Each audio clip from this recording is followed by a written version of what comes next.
Kechki ovqatga bugunoq tayyorlab ko'rishingiz kerak bo'lgan mazali taom retsepti.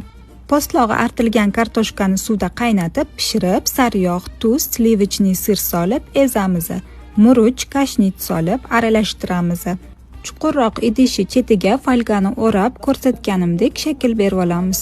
Bu taomning qulayliklaridan bittasi aynan shu folgali idishi. Yuvib o'tirishingiz shart emas. Taomni yeb bo'lganingizdan keyin shartta tashlab yuborishingiz mumkin. Tifseliga qiymat, tuxum, tuz, ziravorli non talqoni solib, aralashtirib, dumaloqchalar yasab olamiz.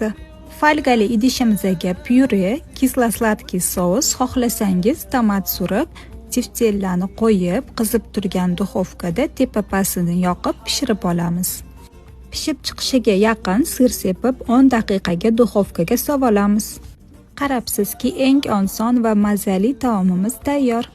Retsept yoqqan bo'lsa, tanishlarga jo'natib, videoni saqlab qo'yishni unutmanglar. Eng aktiv obunachimni juma kuni aniqlayman va dubayskiy shokoladni hadya qilaman.